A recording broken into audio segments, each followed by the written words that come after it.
আসসালামু আলাইকুম, here's with Neer YouTube channel and Neer Facebook পেজের পক্ষ থেকে সবাইকে স্বাগতম। সিলেট জেলার সীমান্তবর্তী কোম্পানীগঞ্জ উপজেলায় অবস্থিত ভোলাগঞ্জের ধলাই নদের মনোলোভা রূপ, স্বচ্ছ নীল জল, সাদা পাথর আর পাহাড়ের সবুজ মিলেমিশে যেন হয়ে গেছে একাকার। আমরা আজকে যাব সিলেট জেলার কোম্পানীগঞ্জ উপজেলায়, অর্থাৎ ভোলাগঞ্জের সাদা পাথর এলাকায়। আমরা প্রথমে যাচ্ছি, আমরা একটা মাইক্রো নিলাম। মাইক্রোতে আমরা ওঠার পর আমরা প্রথমে যাব শহর যাবার পর আপনাদের শহর থেকে কীভাবে আপনারা ভোলাগঞ্জ যেতে পারেন সেরকম একটা গাইডলাইন আমি দিয়ে দেবো। শহর থেকে রওনা করার পর আপনারা 2 কিলোমিটার আগালেই দেখতে পাবেন রাস্তার দুপাশে পাহাড় এবং পাহাড়ের মাঝেই চা বাগান। উপমহাদেশের সর্বপ্রথম চা বাগান আমাদের সামনেই আসবে। আমরা আপনাদের দেখাবো উপমহাদেশের সর্বপ্রথম যে চা বাগানটি বাংলাদেশে অবস্থিত, তার নাম মালিনী ছড়া চা বাগান। উপমহাদেশের সর্বপ্রথম চা বাগান মালিনী ছড়া চা বাগান। এটি এশিয়া মহাদেশের অন্যতম একটা চা বাগান। আমরা সিলেটের বিমানবন্দর রোডে রওনা করি।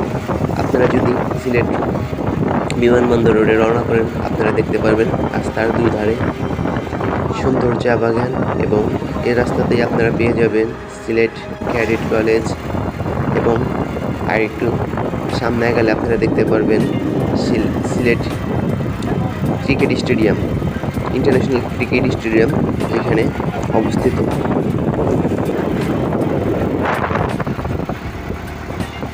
আমাদের জার্নিটা এখানে শেষ হয়ে গেছে এবং আমরা এখন পৌঁছে গেছি ভোলাগঞ্জের 10 নম্বর ঘাটে এবং 10 নম্বর ঘাট থেকে আমরা টিকিট সংগ্রহ করে আগাতে থাকি এবং আপনারাও ঠিক এখান থেকে টিকিট সংগ্রহ করবেন। টিকিট সংগ্রহ করার পর আপনাকে ট্রলারে উঠতে হবে। এখানে ট্রলার থেকে যাবার জন্য আপনার টিকিটের মূল্য না হবে 800 টাকা।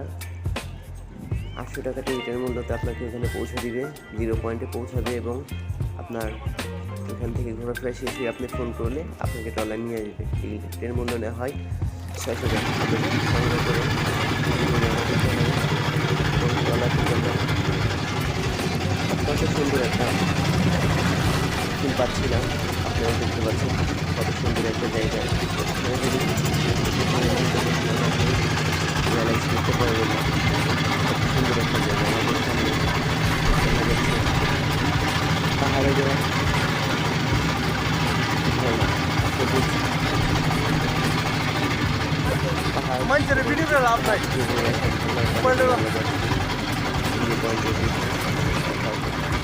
কালাপাত্রে থেকে আপনাদের এখানে যেতে হবে। কালাপাত্রে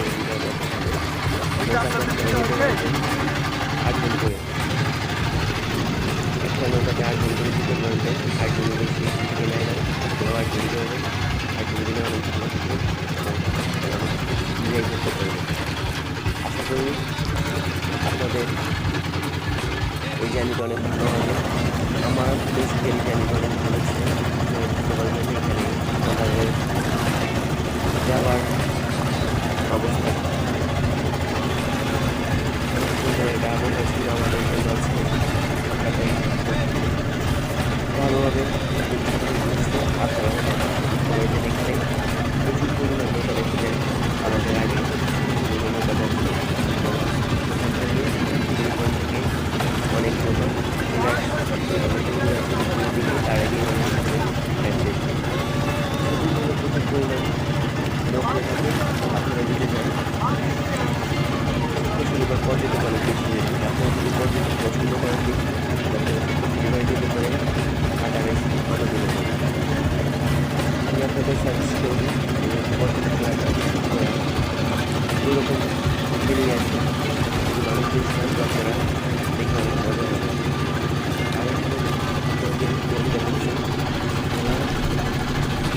ভালো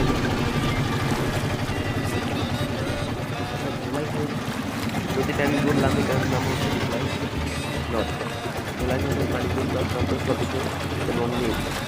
এখান থেকে আপনারা 15-20 মিনিট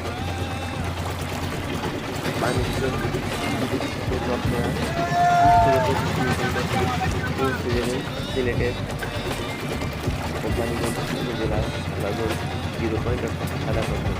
আপনারা খুব সহজেই সেখানে যেতে পারবেন। ওটার জার্নিটা অনেক মজা ছিল, আপনারা খুব দেখে বুঝতে পারবেন না আপনি যদি ওটা বুঝতে পারবেন। আমরা যখন যাচ্ছিলাম আমাদের আশেপাশে নৌকা থেকে আমাদের অনেক উৎসাহ দিচ্ছিল, আমরাও দিচ্ছিলাম, খুব ভালো মজা পেয়েছি আমরা। মজা পাবেন, আপনারা যেতে পারেন। সিলেট পর্যটক এলাকা হলেও এই জায়গাটা তার মধ্যে অন্যতম। আপনারা এখানে না গেলে বুঝতে পারবেন না যে সিলেটের জায়গাটা কেমন। আমরা যাচ্ছি আমাদের তাদের কিছু কথায়।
ধরনের জিনিসপত্র বিক্রি করে থাকে। আপনারা এখান থেকে অনেক কিছু কিনতে পারবেন এবং এখানে দেখতে পাবেন বিজিবি ডিউটি করছে। আমরা কিছুক্ষণ আগানোর পর পায়ে হেঁটে আগাচ্ছি এবং আগানোর পর আমরা পৌঁছে যাব নির্ধারিত জায়গা 0 পয়েন্ট। আমরা যেহেতু এখানে পায়ে হাঁটছি, আপনারা দেখতে পাবেন এখানে ঘোড়া হাঁটছে, এখানে ঘোড়াতে চড়ে আপনারা তুলতে পারবেন। এবং আমরা কিছুক্ষণের মধ্যে পানিতে নেমে পড়ি এবং আপনারা দেখতে পাচ্ছেন যেহেতু আমরা আসছি মার্চ মাসে, সেহেতু পানির পরিমাণ একটু কম বলতে পারলে খুবই কম। তবুও যতটুকু আছে, যেহেতু মার্চ যেতটুকু আছে এতটুকুই আমাদের জন্য অনেক। পানি কিন্তু অত্যন্ত স্বচ্ছ এবং নিচে ছোট ছোট পাথর অনেক। আপনাদের দেখাবো ছোট পাথরের পাশাপাশি বড় পাথরগুলো। আমি হাঁটছি, পাথরগুলো অত্যন্ত সুন্দর এবং যে ঝর্ণা বয়ে আসছে তার সাথে কিন্তু পাথরগুলো আসে। তো পাথরগুলো এখন দেখা যাচ্ছে পানি যেহেতু কম এবং এই নদীর মাঝখানেই একটা ব্রিজ দেওয়া আছে। আপনাদের সেই ব্রিজটা দেখাবো। ব্রিজটা দেওয়া আছে, সামনে একটা মসজিদ আছে। তো যারা নামাজ পড়তে চায় তাদের জন্য এই ব্রিজটা দেওয়া। এই ব্রিজ দিয়ে আপনারা চাইলে যেতে পারবেন। সামনে একটা মসজিদ আছে, এই বাসের সাঁকোতেই আপনারা যেতে হবে। আমরা আগাচ্ছি, আপনাদের দেখাবো কীভাবে সেই সাঁকোতে যাবেন এবং আপনাদের পরিশেষে একটা মসজিদ দেখাবো। মসজিদটা অত্যন্ত সুন্দর, এখানকার পানি কিন্তু অত্যন্ত সুন্দর। এখানে কিন্তু পানিটা আপনারা খুব ভালোভাবে বুঝতে পারছেন। এখানে দেখতে পাচ্ছেন অনেকেই গোসল করছে, আমরাও করব। এখানে পানিটা একটু বেশি, তাই এখানে মানুষগুলো একটু বেশি, আপনারাও দেখতে পাবেন। সেই সাঁকোটা এখান দিয়েই আমরা যাব, সামনে মসজিদটা আছে। এখানে পানিটা অনেক সুন্দর আর পরিবেশটা অনেক সুন্দর, আপনারা দেখতে পাবেন। এখানে আশেপাশে প্রচুর মানুষ, আপনারাও চাইলে এখানে গোসল করতে পারবেন। এখানে গোসল করার আগে আপনারা পেয়ে যাবেন এখানে অনেক সুন্দর লকার, ওয়াশরুম। আপনারা চাইলে আপনার মূল্যবান জিনিসগুলো আপনারা লকারে রেখে পানিতে নামতে পারেন। এবং আপনাদের দেখাবো সাদা পাথর যে জায়গাটা, আসলে সাদা পাথর কতগুলো আছে বা কী পরিমাণ সাদা পাথর এখানে পাওয়া যায়, সে জায়গাগুলো আমি আপনাদের দেখাবো। খুব সহজেই আমরা এখন পানিতে নেমে যাব। এখানে দেখছি কয়েকটা আপু আমাকে বলছে ভাই নামতে পারেন, বলছি একটু পরে আসি, নামবো। আমরা আগাচ্ছি, কিছুটা যাওয়ার পর দেখি কয়েকটা ছেলেগুলো বলছে ভাই ক্যামেরা লাগবে নাকি, যদি ক্যামেরা লাগে ক্যামেরা নিতে পারেন, ডিএসএলআর। আমরা বলছি নিব একটু পরে। দেখি এখানে যেহেতু পর্যটক এলাকা, এখানে প্রচুর পরিমাণ ছবি তোলার জন্য ক্যামেরা পাওয়া যায়। আপুগুলো অনেক মজা করছে, আপুগুলো আমাকে কিন্তু বলছে যে ভাই আরে ভিজে দিলাম। আমি বলছি না, ভিজে দেওয়া যাবে না, পরে ওনারাই ভিজাচ্ছে। এখানে গোসলের জায়গাটা যেহেতু কিছুটা মেয়ে, তো এখানে ছেলেগুলো নেমে পড়ছে, আমরাও নামবো কিন্তু মেয়েগুলো থেকে একটু দূরে। এখানে দেখা যাচ্ছে ছবি তোলার, আমরা কিছুটা আগাবো, আপনাদের দেখাবো কীভাবে ছবি তুলে। ফটোগ্রাফার কিন্তু খারাপ না, আপনারা চাইলে এরকম ফটোগ্রাফার নিতে পারেন, আপনার ছবি অনেক সুন্দরভাবে তুলে দেব। ফটোগ্রাফার যাই হোক, আপনাকে কিন্তু সুন্দর ছবি তুলে দিবে ফটোগ্রাফার, এভাবেই আপনাদের ছবিগুলো তুলে দিবে। আপনারা কোনো টেনশন নেবেন না, আমি আপনাদের দেখাবো। একটু আগাবো, সামনের পরিবেশগুলো আরও সুন্দর। আমরা আসছি কয়েকটা ছোটো ভাইয়ের সাথে নিয়ে, ছোটো ভাইগুলো আবার আমাকে রেখে সামনে গিয়েছে, আমি ওদের খুঁজবো। আমি কিছুটা আমাকে দেখাচ্ছি, যেহেতু ভিডিওটা বানাচ্ছি, আমাকে দেখাবো এটা কি হয়, তাই আমি নিজেকে একটু দেখাচ্ছি। নিজেকে দেখাতে দেখাতেই আমার সামনে পড়ে আমার ছোটো ভাইগুলো, আমি ওদের কাছে আগাচ্ছি এবং ওদের আমি দেখাবো যে ওরা কী করে। আর যেহেতু এত সুন্দর একটা জায়গায় আসছি, তো সুন্দর জায়গাটা আপনাদের খুব ভালোভাবেই দেখাবো। আমি ব্রিজের পাশে এসে আবার একটা দেখালাম যে গোসলের পানি আপনারা এখানে একটু বেশি পাবেন, এখানে আপনারা চাইলে গোসল করে নিতে পারেন, খুব মজা হবে আশা করি। আর আমরা একটা ক্যামেরা নিব, ক্যামেরা নেওয়ার জন্য আমি আগাচ্ছি। আর আমার ছোটো ভাইগুলো এখানে আছে, ছোটো ভাই বলতে আমার খুব কাছের কিছু ভাই আছে, ভাই ব্রাদার না হলে কিন্তু একা মজা পাবেন আপনি, আর ফ্রেন্ড সার্কেল হলে তো অন্যরকম। এখানে আপনারা চাইলে আপনাদের ফ্যামিলি নিয়ে আসতে পারেন, জায়গাটা অত্যন্ত সুন্দর, আশা করি খুব ভালো লাগবে, আমার খুব ভালো লাগছে। তারপর এখান থেকে আমি আপনাদের বলি, আপনারা যদি সিলেট শহর থেকে ভোলাগঞ্জ আসতে চান, আপনারা আসতে পারবেন বিআরটিসি ডবল ডেকার বাস, অর্থাৎ দোতলা বাস, এবং পেয়ে যাবেন আপনারা ভোলাগঞ্জের টুরিস্ট বাস। সেখান থেকে আপনাদের ভাড়া নেবে বিআরটিসি 60 টাকা এবং টুরিস্ট বাসে আসলে আপনাদের ভাড়া নেবে 70 টাকা। আপনারা চাইলে মাইক্রোতে আসতে পারেন, আপনারা যদি মাইক্রো আপ ডাউন দিতে পারেন তো 2 থেকে 3 হাজার টাকার মধ্যে আপনারা যাতায়াত করতে পারবেন। আর যদি আপনারা সিএনজি নেন, সিএনজি আপনারা পাবেন সিলেট থেকে আম্বরখানা আসবেন। আপনারা যদি ঢাকা থেকে আসেন, ঢাকা থেকে আপনারা আসতে পারবেন বাসের মাধ্যমে। যদি আসেন আপনারা খুব সহজে বাসে আসতে পারবেন ঢাকা এয়ারপোর্ট, গাবতলী, সেখান থেকে আপনারা আসতে পারবেন। এবং এয়ারপোর্টের মাধ্যমে অর্থাৎ আকাশপথেও আপনারা আসতে পারবেন। আকাশপথে আপনাদের ভাড়া নেবে 3 থেকে 10,000 বিভিন্ন ক্লাসে, এবং বাসে নেবে 7 থেকে 1500 টাকা, 709 এবং 1500 টাকার মধ্যে পেয়ে যাবেন। আর আমি আপনাদের দেখাবো আমাদের ফ্রেন্ড সার্কেলগুলো সবাই রেডি হচ্ছে, আমি একটু রেডি হবো। আর সাদা পাথর এলাকায় আসছি, সাদা পাথরগুলো আপনাদের না দেখালে আপনারা বলবেন ভাইয়া সাদা পাথর বললেন, সাদা পাথর তো কিছু দেখলাম না। একটু পোস্ট নিলাম, পোস্ট নেওয়ার পর আমাকে একটু ছবি তুলছি, সেটা দেখাবো। আপনারা যদি সিলেটে ট্রেনে আসতে চান ঢাকা থেকে, আপনারা কিন্তু আসতে পারবেন। ট্রেনে আপনারা আসতে পারবেন ঢাকা থেকে জয়ন্তিকা, পারাবত, কালনী এক্সপ্রেসে 3টি ট্রেন আসে, আপনারা আসতে পারবেন খুব সহজে। এই 3টি ট্রেনে ভাড়া নেয় বিভিন্ন ক্লাসে বিভিন্ন রকম, 300 থেকে 700 টাকায় আপনারা এসিতে বসতে পারবেন খুব সহজেই। আমি আপনাদের দেখাবো পাশের জায়গাটা। আপনারা দেখতে পাবেন সামনে যে জায়গাটা দেখা যাচ্ছে সেটা কিন্তু আমাদের বাংলাদেশের ভিতর না, সেটা কিন্তু ভারতের মধ্যে পড়ে আছে। আর ভারত এভাবেই ভাগ করে নিয়েছে জায়গাগুলো। বাংলাদেশের যে জায়গাগুলো আছে সেটা হচ্ছে আপনার সমতল, আর তারা এমন একটা প্রসেসে জায়গাগুলো ভাগ করে নিয়েছে, তাদের মধ্যে পাহাড়গুলো। আমরা একটা ক্যামেরা নিয়েছি, ক্যামেরাতে দেখব কিভাবে ছবি তুলছে। এখানের ক্যামেরাম্যানগুলো অত্যন্ত ভালো। আপনারা যদি অন্য কোথাও ঘুরে যেতেন, আপনারা যদি অন্য কোথাও ঘুরতে যান, তবে আপনারা দেখতে পাবেন অন্য যে জায়গাগুলোতে ক্যামেরা পাওয়া যায় সেখানে ক্যামেরার ভাড়াগুলো অনেক বেশি নিয়ে থাকে, কিন্তু এখানে ক্যামেরা ভাড়া খুব কম নিয়ে থাকে এবং এখানকার ক্যামেরাম্যানগুলোর ব্যবহার অনেক সুন্দর। অনেকেই ক্যামেরা ব্যবহার করে না, নিয়ে না। যেমন এই সামনে কিছু ভাইয়াদের দেখলাম, তারা ক্যামেরা না, তারা ফোন ইউজ করে ছবি তুলছে। আর আপনাদের আমি এখন দেখাবো ভারত সীমান্ত।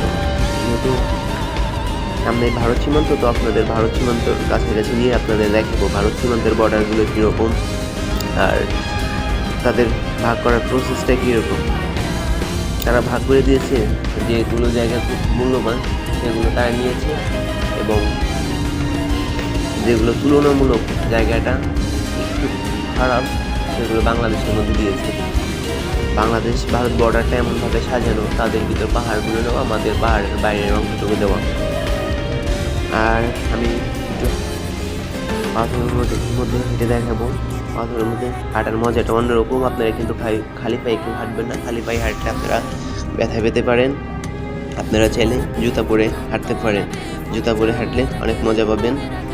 আর আমি একটু হাঁটছি, হাঁটার পর আমার ছোটো ভাইরা আমাকে বলছে, ভাই কোন দিক যাবেন আর কিভাবে যাওয়া যায়, আমি তাদের একটু দেখাচ্ছি। আমার একটা ছোটো ভাই বলছে, ভাই আপনি শুধু একা ছবি তুলবেন, আমাকে নিবেন না? আমি একটু ছবি উঠি। বলছি ঠিক আছে আসো। ছোটো ভাইটা আমার কাছে আসার পর একটু পোজ নিল, আচ্ছা ঠিক আছে সমস্যা নাই, ছবি তোলো। কিছুক্ষণ ছবি তোলার পর ভিডিওতে আসার পর আবার চলে যাচ্ছে, এবং আমিও যাব। আপনাদের দেখাতে হবে ভারত সীমান্তটা কীরকম। তো আমরা এখন আগাবো ভারত সীমান্তর দিকে। তার মধ্যে আমরা কিছু ছবি তুলে নিব, যেহেতু আসছে ছবি তুলেই নিই, আপনাদের কিছু ছবি তুলে দেখাবো। আশা করি ছবি তোলার পদ্ধতিটা ভালো ছিল, আপনাদেরও ভালো লাগবে।